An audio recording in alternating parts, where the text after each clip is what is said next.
Welcome to the home of Cascade Unitarian Universalist Fellowship.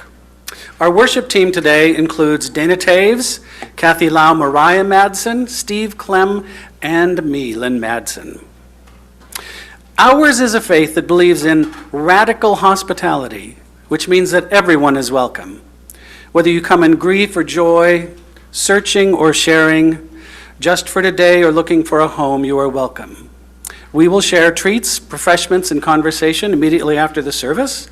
For the folks on Zoom, you will find the order of service in the chat. For everyone else in our building, please turn and wave to the folks on Zoom, the camera above the exit sign. And then take a minute and greet those around you, especially the people you don't know well.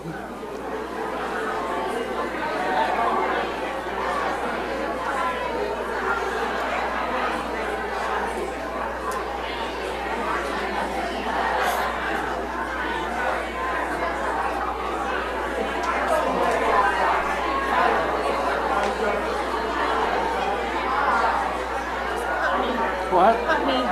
Oh, okay. I messed it up. I don't even know if I sang any of the lyrics. Okay. We do have some announcements today.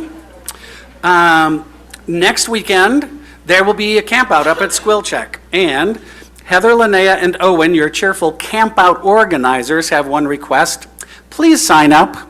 You can do it online through the Google form on the newsletter or on paper sheets at the table at the back. The sooner we know who's coming, the better we can make sure there's plenty of food for everyone up at Squilcheck.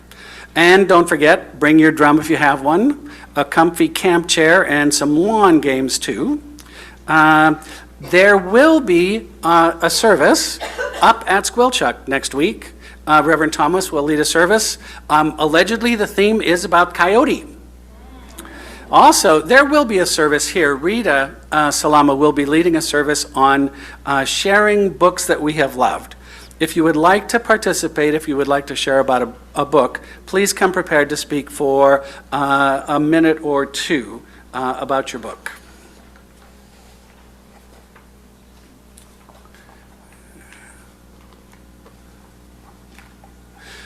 Our fellowship is located on the ancestral homeland of the Pasquosa.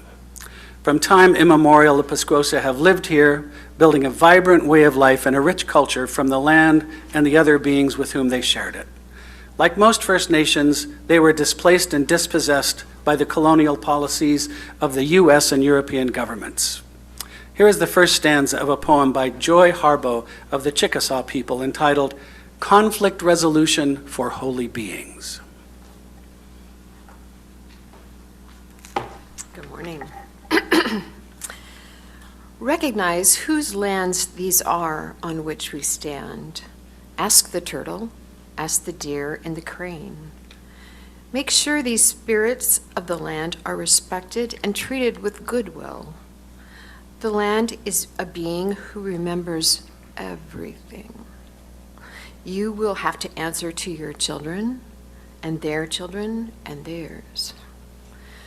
The red shimmer of remembering will compel you up the night to walk the perimeter of truth and understanding.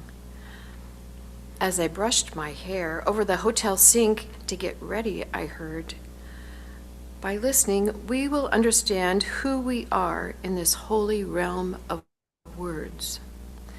Do not parade pleased with yourself. You must speak in the language of justice. The Pasquosa still live here and are still practicing their cultural traditions, are still trying to get their rights restored and treaty obligations fulfilled. We have said that we will support these efforts, and for more on this, you can visit our website.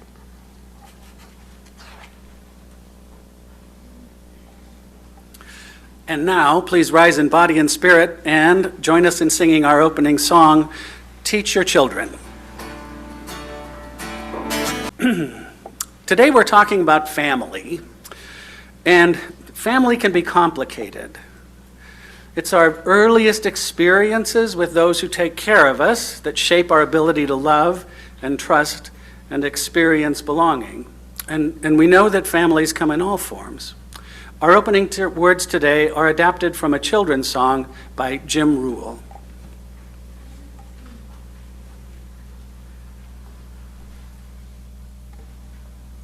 I know I'm not supposed to do this, but my first song didn't go as I wanted it to. Thank you. Thank you for your grace.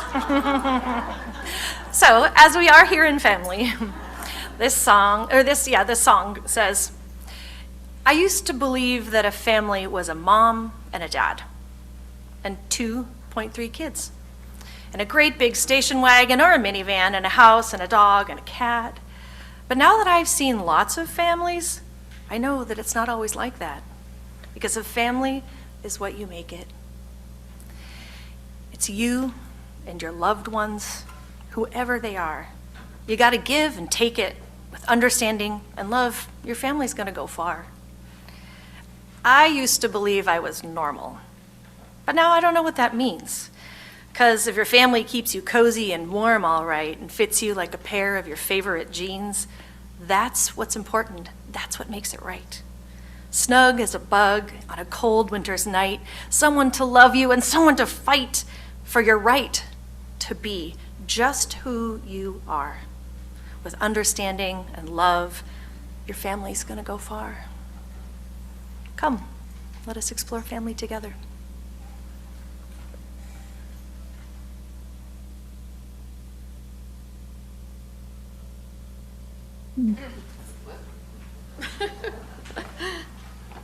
All right.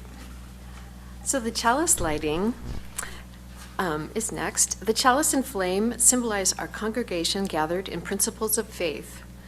If you at home have your own chalice with you, please join me in lighting it. Here in the sanctuary, we will speak these lighting words from Lisa Garcia Sampson.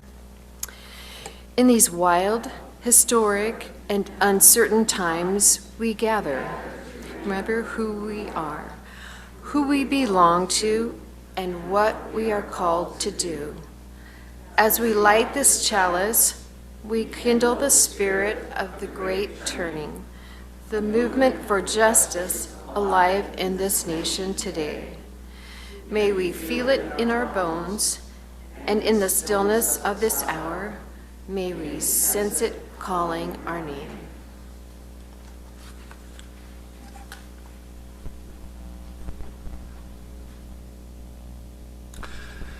Our story today is about mothers, and it's adapted from a book called When God Created Mothers by Irma Bombeck. When the good Lord was creating mothers, he was into his 6th day of overtime when the angel appeared and said,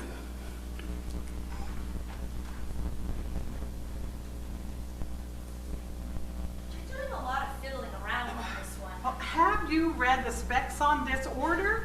She has to be completely washable, but not plastic.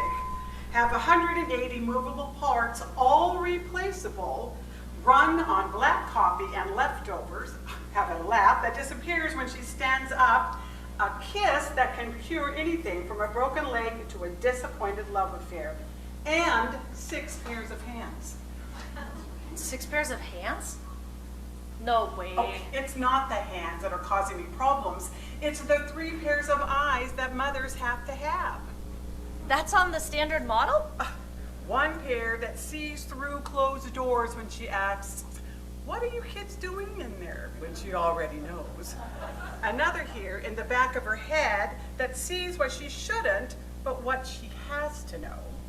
And of course the ones here in front that you can look at a child when he goofs up and say, "I understand and I love you," without so much as uttering a word. God, get some rest No, I tomorrow. can't. I'm so close to creating something so close to myself.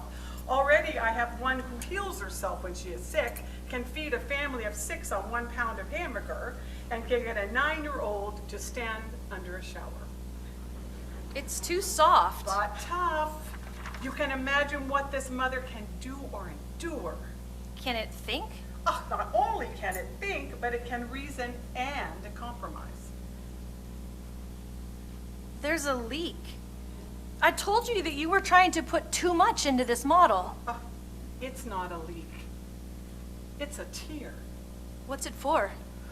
Well, it's for joy and sadness, disappointment, pain, loneliness, and pride. You're a genius. I didn't put it there.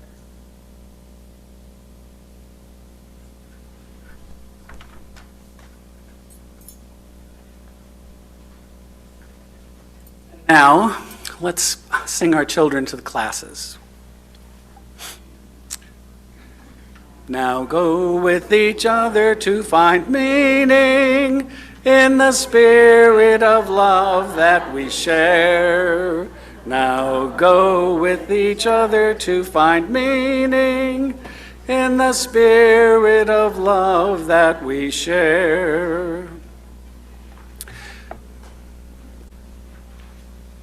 So Brandi Carlile writes a lot of music about her family, and we're going to do a couple of her songs today. This is a song that she wrote about becoming a mother for her daughter, Evangeline.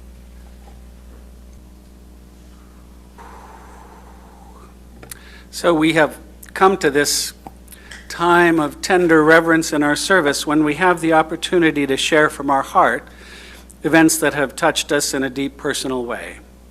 Our custom is to share only those things that we have permission to share, to respect the time by being brief, and to listen with love and compassion. This is an opportunity we have to open our hearts to each other, to be seen, to be held, to witness, and to hold. If there's something you wish to share, be it joy, sorrow, hope, or heartache, come forward and say your name and share and place a stone or a shell in the bowl.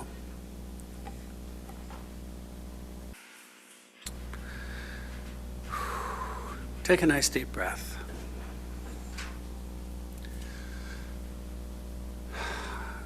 Make some space inside. Just put your thought and feeling on the notion of belonging. Belonging. How do we belong?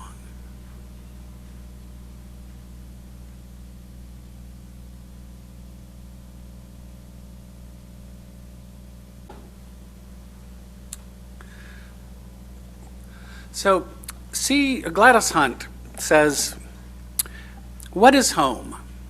My favorite definition is a safe place, a place where one is free from attack, a place where one experiences secure relationships and affirmation. It's a place where people share and understand each other.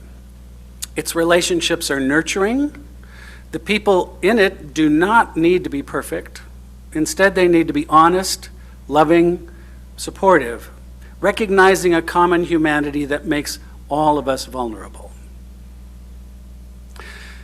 I've talked about my family before, both the family I grew up in and the family that I was captured by, which is kind of literally the truth.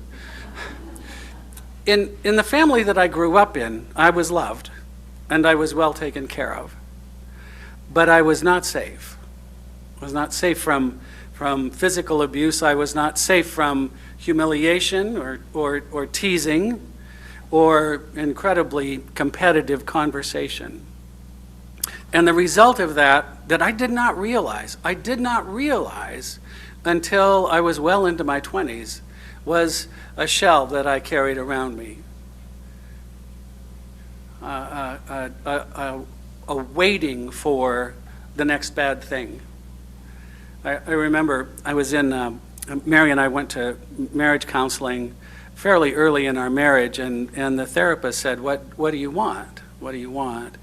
And what popped out of my mouth was, I just hope I don't get abused. Like, that's what a low bar. Right, and then, when I was 30, I was staying in Kashmir with a friend, helping him with his orchard, and I got a new bike and I rode up from Wenatchee, and I was all hot and sweaty. It was the middle of the summer, and I stopped at the local Safeway in Kashmir, and I ran into Mary in the aisle at Safeway, and she snatched me home. She invited me to come home and gave me a glass of water. And the little girls were there, Tara and Sarah, and they tied me to a chair. And I never left. And the difference in the feeling that I have, I am far from free from that anticipation of bad things, to my wife's great distress. But much more of the time it is not there. And there are times when I do feel incredible joy in the presence of my children and my wife and my grandchildren. And that's a blessing. Here is a poem that Mariah's son Kalen wrote when he was 7.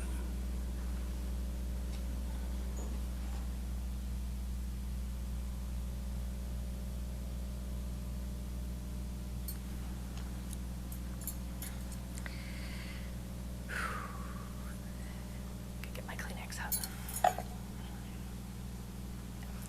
A poem for Grandma. Snow on your face and snow on your shoes. Walk in the door, and there it all is. A nice woman stands there saying hello.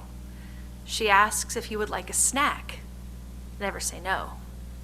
She will ask you if you would like to read. You should never say no. They have the best books, as you can see. They have the best everything, as you can see. She is a person really close to me. She is my grandma.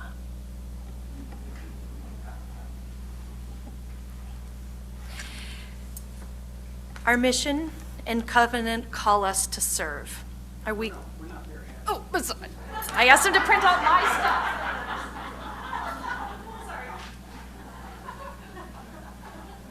We're a long way from there.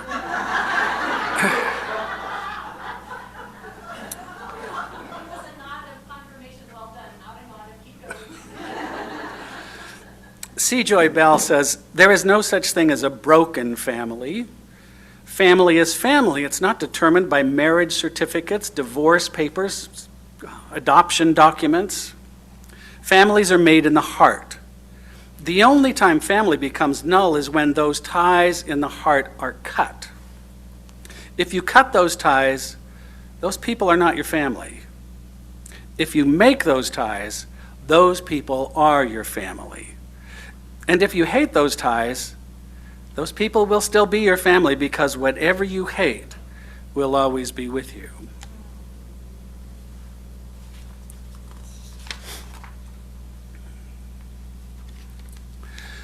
It's so hard to disentangle our identity from our family, even when we want to. But what happens when we don't know the actual story? When our history is erased or unavailable? It leaves a question, often a question that burns until we get some kind of ancestry. Ancestry.com and 23andMe, that tells you how powerful the desire to know our family history can be. William Stafford has a more poetic description.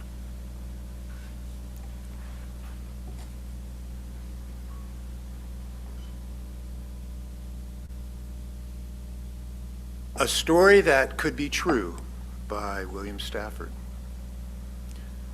If you were exchanged in the cradle and your real mother died without ever telling the story, then no one knows your name.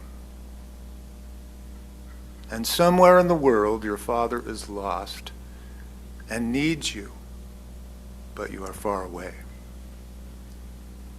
He can never find you, how true you are, how ready. And when the great wind comes and the robberies of the rain, you stand on the corner shivering. The people who go by, you wonder at their calm. They miss the whisper that runs any day in your mind. Who are you really, wanderer? And the answer you have to give, no matter how dark and cold the world around you is maybe I'm a king. goes the other way, too. As many of you know, Joni Mitchell gave up a child for adoption when she was a young woman. And she wrote a song about it. And kind of the most interesting part about this story to me is the fact that later in life, after Joni was reunited with her daughter, she stopped writing music. She realized that she had really only been writing all those years for her daughter.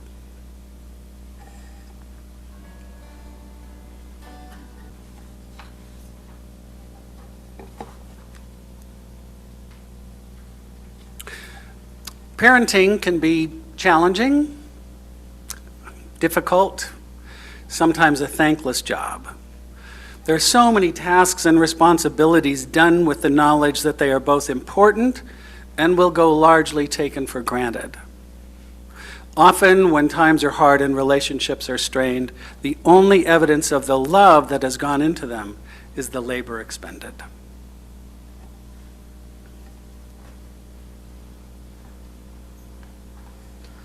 Those Winter Sundays by Robert Hayden.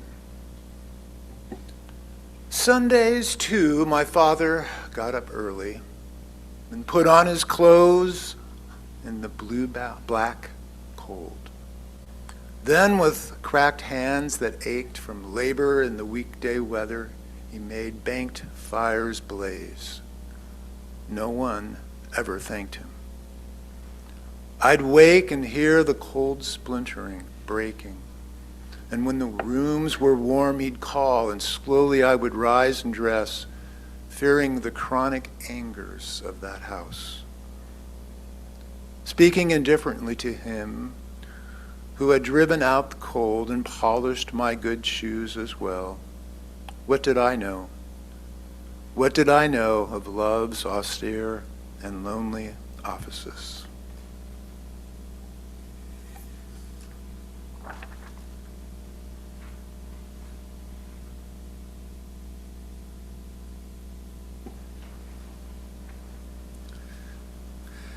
Things don't always go well in families, particularly when there are problems with drugs and alcohol, gambling, things like that. It can be challenging. It can be really challenging. Brandi Carlisle's father was an alcoholic, and it was a difficult childhood, I think, for her. She talks about it often.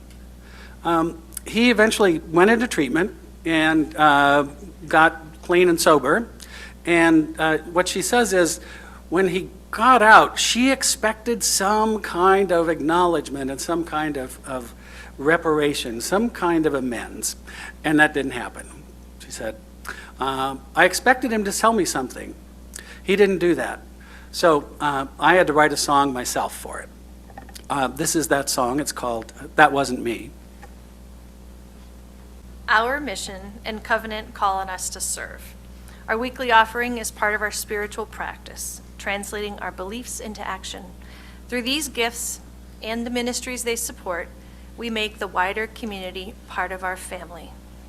We will now receive the offering. We are blessed by your generosity. May your gifts make a difference in our communities through the ministries of this church.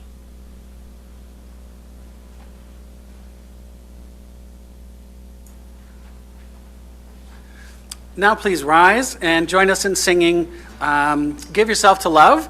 If you know the words and the verses, sing along. If you don't, join us on the chorus. Our benediction today is from Anne Hillman.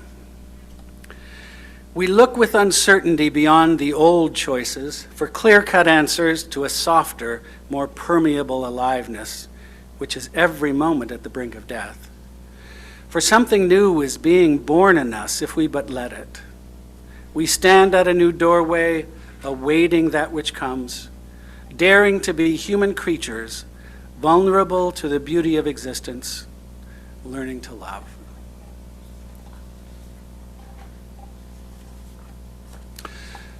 As we extinguish our chalice, please join me in saying the words printed in your order of service or on the screen. We extinguish this flame, but not the light of truth, the warmth of community, or the fire of commitment. embody in our lives until we are together again. And if we can form a circle and sing our closing song.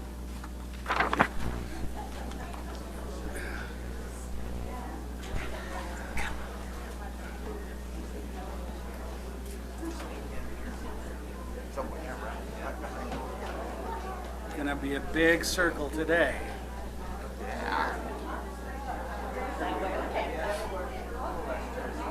I think they enjoy finding the space.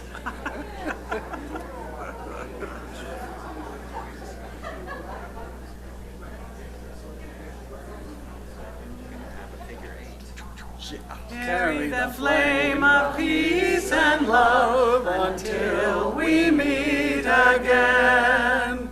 Carry the flame of peace and love until we meet again.